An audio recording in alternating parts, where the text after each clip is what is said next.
Jumpa lagi sobat, melanjutkan kisah Nogososro dan Sapu Inten untuk sobat semua. Selamat menikmati, salam sejahtera dan bahagia untuk Anda keluarga.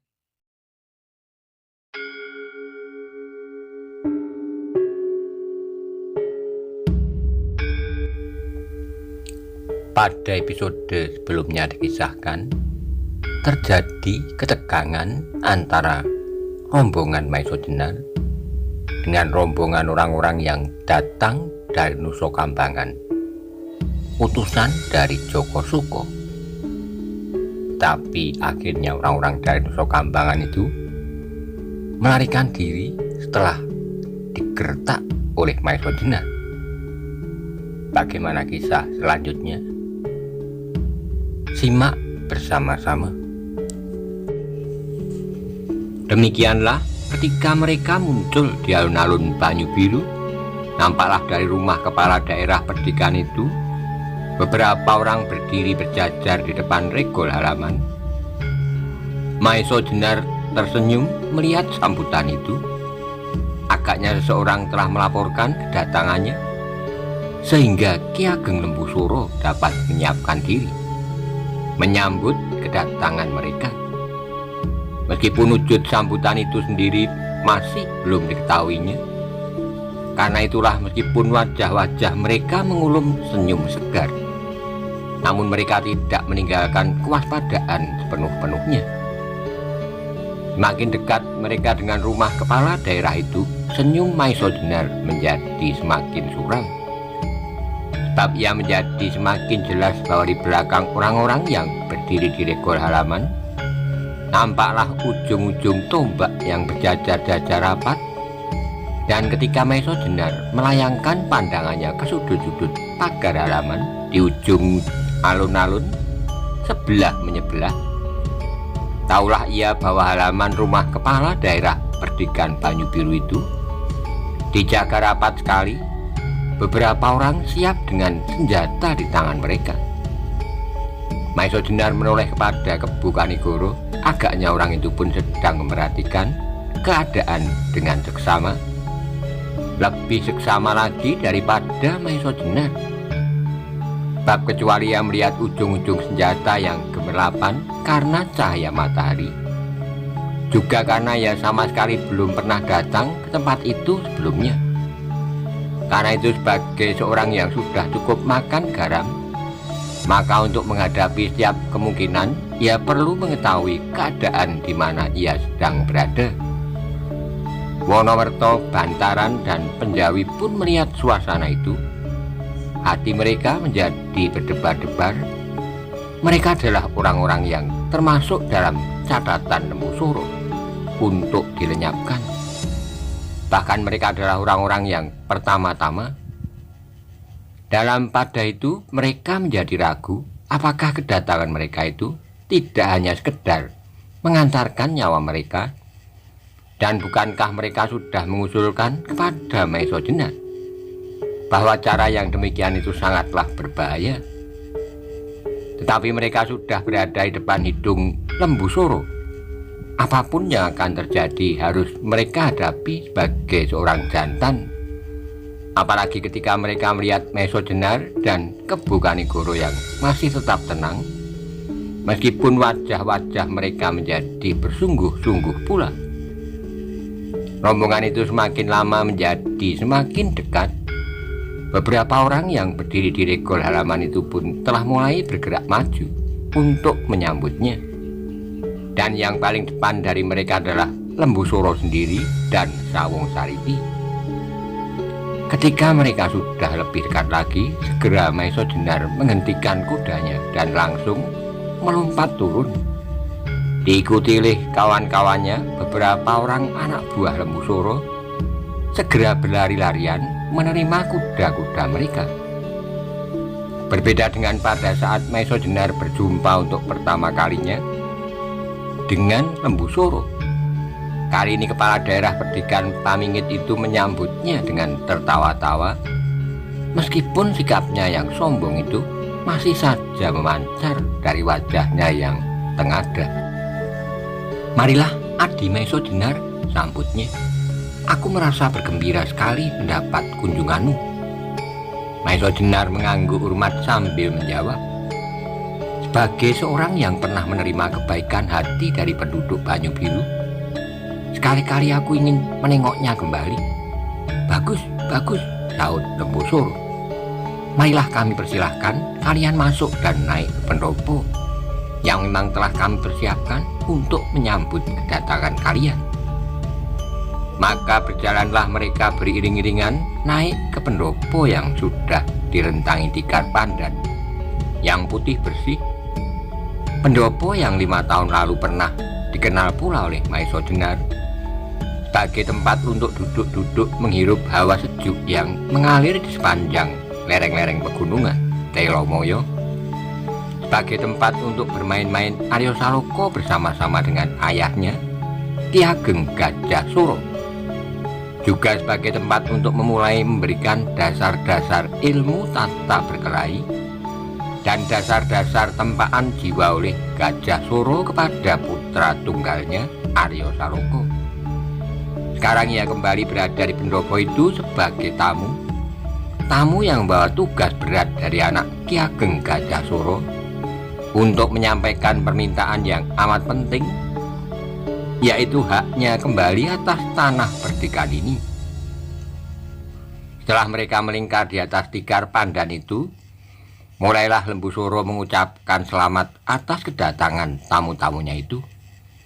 Adi Maiso Jenar, kami keluarga Banyu Biru dan Pamingit mengucapkan selamat datang kepada Adi bersama-sama dengan rombongan, kepada kawan Adi yang belum aku kenal, dan kepada Wonomerto, Bantaran, dan Penjawi. Maiso Jenar mengangguk jawabnya, terima kasih Kakang, mudah-mudahan segenap keluarga Pamingit dan keluarga Banyu Biru selamat dan sejahtera. Kecuali itu perkenankanlah aku memperkenalkan kawanku ini. Dia adalah seorang putut dari Karang Tumoritis bernama Karangjati. Lembu Soro mengangguk-anggukkan kepalanya. Ia pernah mendengar nama tempat itu, Karang Tumoritis. Sebelum Lembu Soro ingat nama Karang Tumoritis, tiba-tiba terdengar Sawung Sariti menyela. Aku sudah pernah datang ke tempat itu. Karang Tumoritis tempat tinggal Panembani Semoyo. Orang yang mengaku dirinya waskita, tetapi tak sesuatu pun yang diketahuinya. Ya, kepada Panembani itulah aku menggambarkan diri, sela Kebu Kanigoro. Sawung Sariti memandang Kebu Kanigoro dengan sikap yang khusus, seperti juga ayahnya.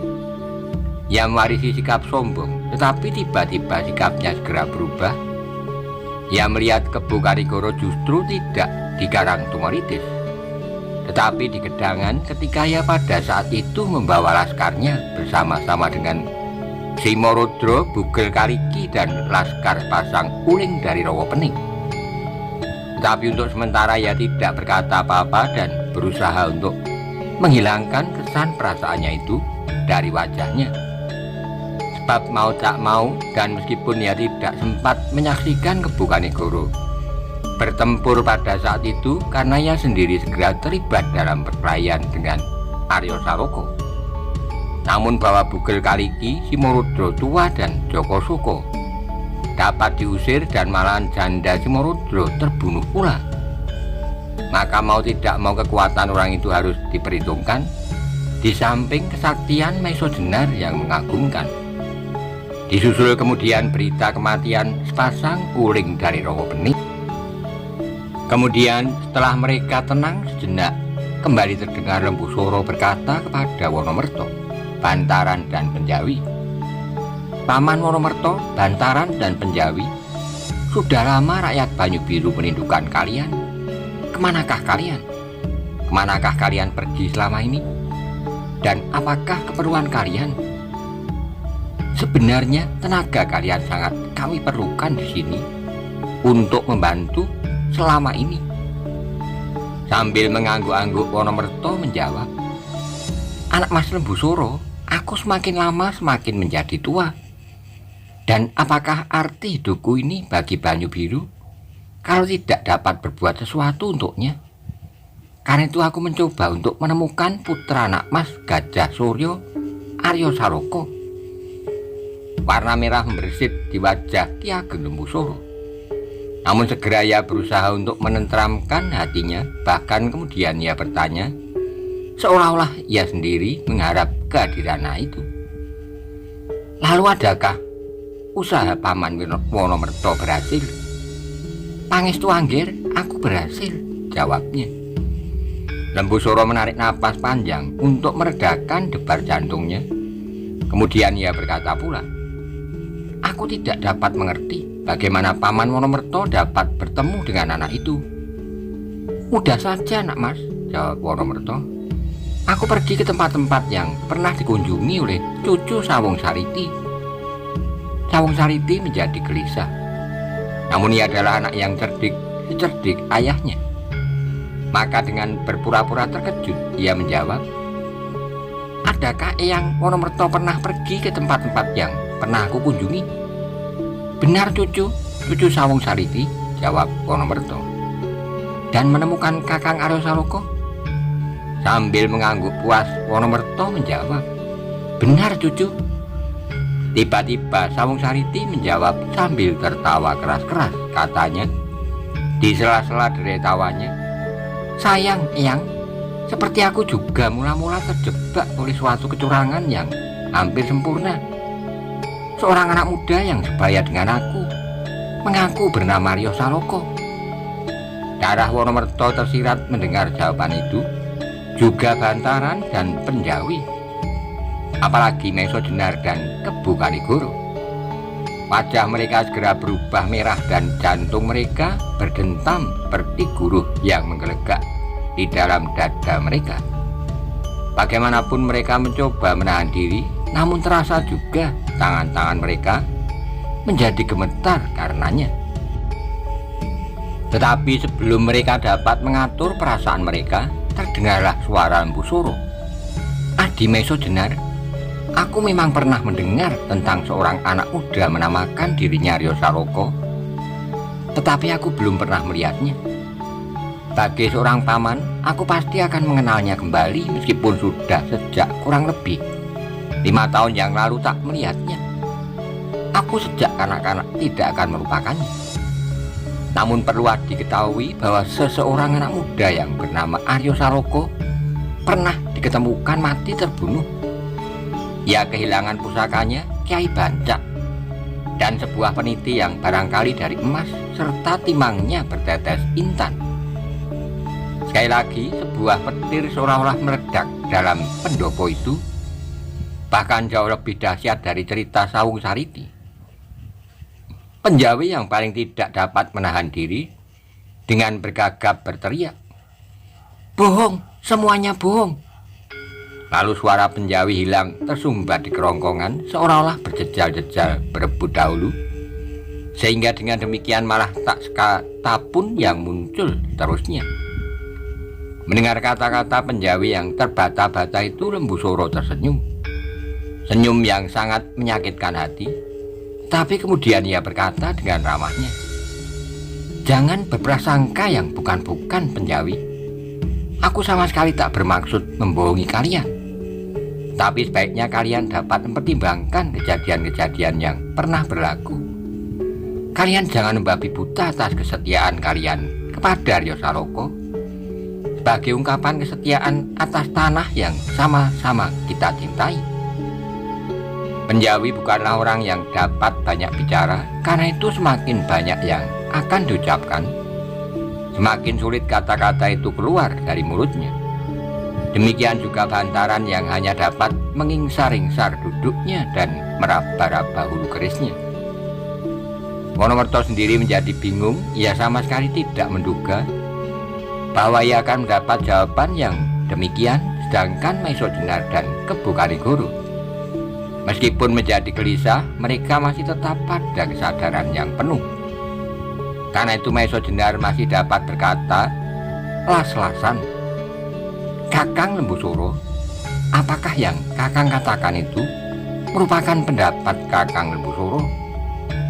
Lembusoro mengernyitkan keningnya terhadap Meso Jenar. Ia harus berhati-hati, Karena itu ia mempertimbangkan setiap kata-kata dengan baik.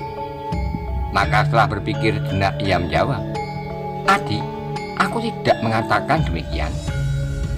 Tapi aku wajib mempertimbangkan setiap keadaan, supaya aku tidak meletakkan keputusan yang salah." Maiso Jenar mengangguk-anggukkan kepalanya beberapa kali, lalu katanya meneruskan, "Baik, kalau demikian bagaimanakah kalau berita tentang kematian yang Kakang dengar itu salah?" Lembu Suro berpikir sekali lagi, baru ia menjawab, "Mudah-mudahan berita yang aku dengar itu salah. Tapi bagaimana aku tahu kalau berita itu tidak benar?" "Kakang akan tahu bahwa berita itu tidak benar setelah Kakang nanti dapat bertemu dengan Aryo Saloka," sahut Maiso Jenar. Lembu Suro tersenyum, katanya, "Bagaimanakah aku dapat percaya bahwa yang datang kemudian itu Aryo Saloka?"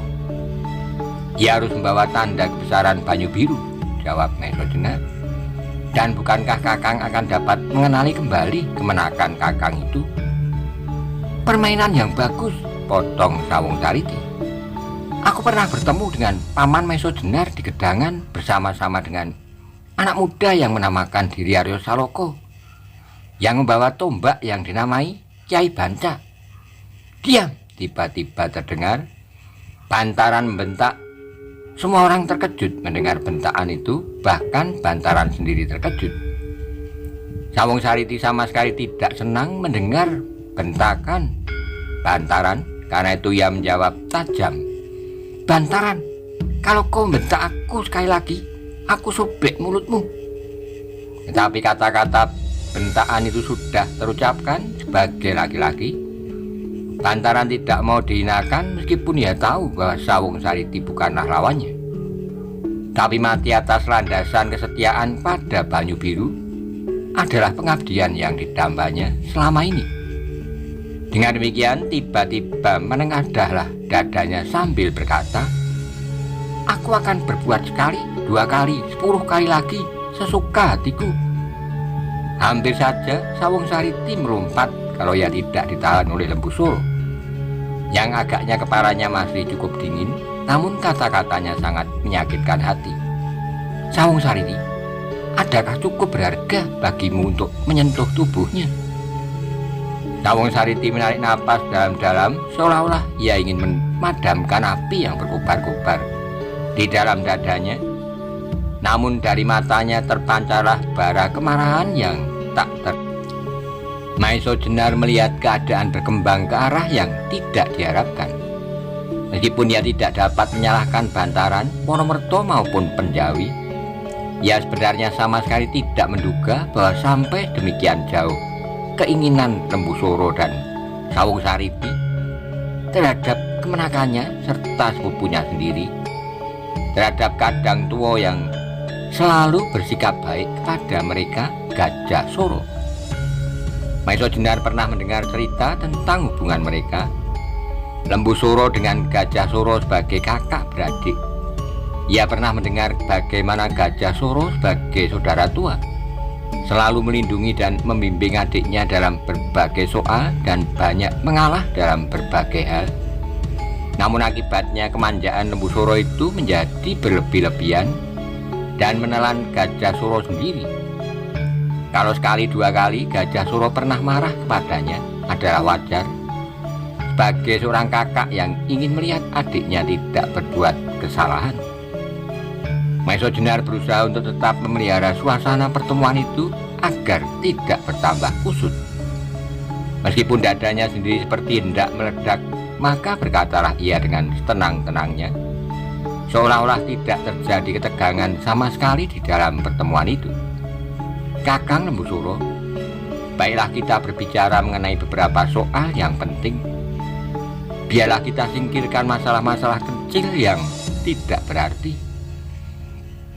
Lembu Suro menelan ludahnya serta menggigit bibirnya. Ia kagum juga kepada Maiso Jenar yang dapat menguasai perasaannya dengan baik. Tetapi ia sudah bertekad untuk menganggap bahwa Aryo Saloka sudah tidak ada lagi di muka bumi ini.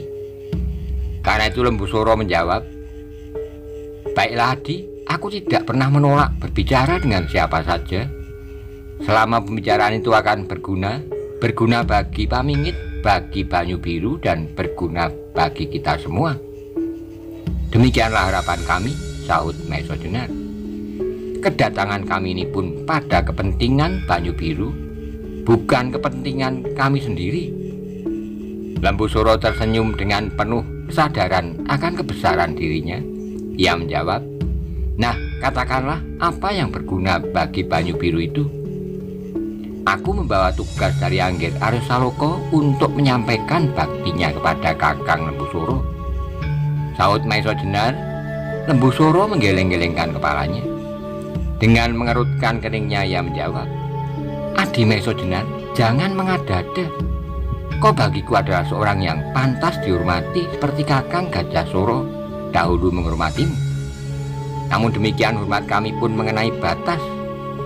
Sebagai kepala daerah Perdikan yang besar yang terbentang dari Pamingit sampai Banyu Biru, aku harus bersikap baik, namun tegas dalam garis kepemimpinan. Karena itu aku minta kepada Adi untuk tidak menyebut-nyebut nama Arya Saloka, seorang yang telah tiada lagi." Maiso Jenar mengangkat dadanya seolah-olah ada sesuatu yang menyilang di dalamnya. Dengan sudut matanya ia melihat betapa wajah Wonomerto, Bantaran, dan Penjawi sudah menjadi merah padam. Meskipun demikian Maiso Jenar masih berkata, "Bukankah Kakang Lembu Suro tidak melihat sendiri? Seorang anak muda yang disebut bernama Arya Saloka itu terbujur di tanah tak bernapas lagi." Perasaan tidak senang yang tajam terpercik di wajah Lembu Suro. Kemudian terdengarlah ia menjawab, "Aku tidak sempat untuk mengurusi masalah-masalah tetek bengek yang tidak berarti. Bukankah aku mempunyai petugas-petugas untuk keperluan itu? Kalau benar Kakang berbuat demikian, maka agaknya Kakang Lembu Suro telah berbuat suatu kesalahan. Persoalan Arya Saloka bukanlah persoalan tetek bengek yang tak berarti. Arya Saloka adalah putra kepala daerah Perdikan Banyu Biru yang berhak untuk menggantikan kedudukan itu apabila ayahnya berhalangan melakukan tugas," sahut Maiso Jenar yang sudah mulai kehilangan kesabaran. Dengus Lembu Suro. Wajahnya pun telah mulai semburat merah. "Sebenarnya aku tidak ingin mengatakan pada Adi bahwa aku tidak dapat mempercayaimu sejak perjumpaan kita yang pertama-tama, sejak hilangnya pusaka Kiai Nogososro dan Kiai Sapuinten dari Banyu Biru." Dada Maiso Jenar benar-benar seperti dihantam linggis mendengar kata-kata itu, sehingga tidak sesadarnya ia menggertakkan giginya. Namun bagaimanapun juga dengan susah payah ia masih menahan diri dan berkata, "Kakang, aku tidak keberatan terhadap sikapmu kepadaku. Tapi bagaimanakah seandainya anak muda yang aku namakan Arya Saloka itu mendapat kesaksian dari segenap penduduk daerah Perdikan ini, dan mereka menerimanya sebagai Arya Saloka yang sebenarnya?" Pertanyaan ini sekali lagi menggelisahkan Lembu Suro. Sawung Sariti pun tidak tahan lagi untuk membiarkan pembicaraan yang tak disukainya itu berlarut-larut. Maka ia pun kemudian menyela, "Ayah, apakah gunanya berbicara? Ini kita layani. Sebaiknya biarlah tamu-tamu kita ini kita persilahkan berdiam diri dengan rendah hati, atau kalau perlu kita terpaksa memaksa mereka dengan cara kita."